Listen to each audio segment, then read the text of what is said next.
This is our dad review of The Secret Life of Pets 2. Secret Life of Pets 2. Okay, so so I wouldn't let my kids watch the first one. Background, okay, Yeah, first movie. yeah, first movie.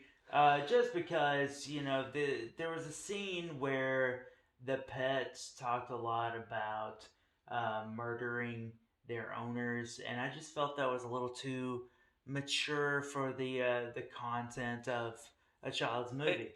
So, to be fair, I let my kids watch the film, but the thing is, it was the bad pets that we're talking about. That's true. So, That's true. all bad guys are going to, the question is, how old are your children, and do you feel like you want them to watch something where a bad pet character is talking about murdering their owners? So for this second take, I actually did not find anything like that. I was not opposed to any of the content really that was brought forth in this movie, and I feel like it would be a great film, a great film for my kids to watch. I think a good surprise. Harrison Ford playing one of the pets. Harrison Ford was awesome. Now I knew before we went to see the film. Somehow he didn't pay attention or do his homework before we watched it. I didn't research as much as I usually do. He plays a pet called Rooster. Rooster, love Rooster. He was a great character. I tell you what, the majority of the things you really want your kids to learn, the bravery and courage and all of those great aspects of what I hope film will bring to my family, to my kids. It really came through in his character. So, he was very crucial to the story. Very crucial. See, if you've watched the first one, the title of the film really just kind of tells you what it's about, The Secret Life of Pets. This takes a new aspect to that secret life. It shows you the secret life with children. So how pets react and interact when kids are in the picture. When kids are brought into the situation, when an owner already has pets, but they add a child to the family, and it really explores that kind of concept. But at the same time, it's hilarious to see how each character reacts to that situation. And Kevin Hart just being the hilarious comedian that he is, really brought so much to this film, and it's just it's amazing to see, like, the plot, the plot progression and everything like that. I feel like it was fairly well written, and I feel like each kind of character, each one's own persona lended a lot to how funny it was. Like the there's a lot of diversity in the types of characters, personalities. Absolutely hilarious throughout. So many different things that we could touch on. So many times. We laughed. The whole crowd was busting out in the theater.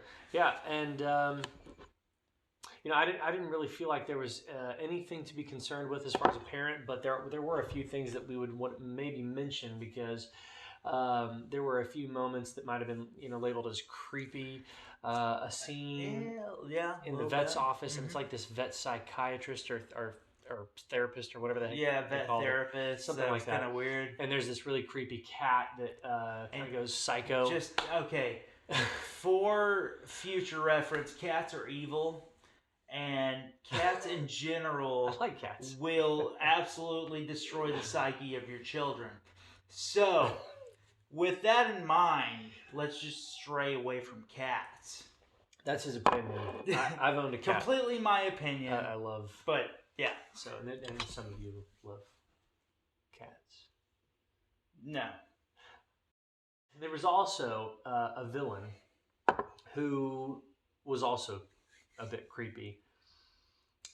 there was a few scenes in particular that actually made some kids cry, and he's not really overly dark or what have you, but he can be a bit scary. He's mean.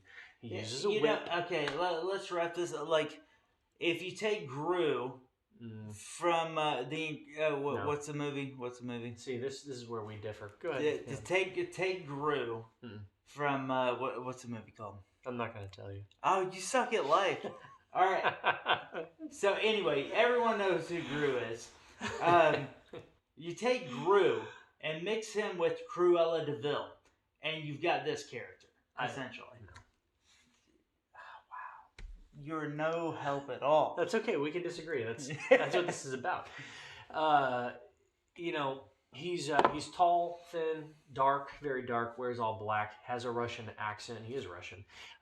He has wolves at his beck and call. Okay, long, pointy nose, pointy chin. Always violent. Uses a whip. Threatens violence. Pulls a gun out. Actually, I forgot about that. He pulls out a gun at one point. Yeah. So just keep that in mind.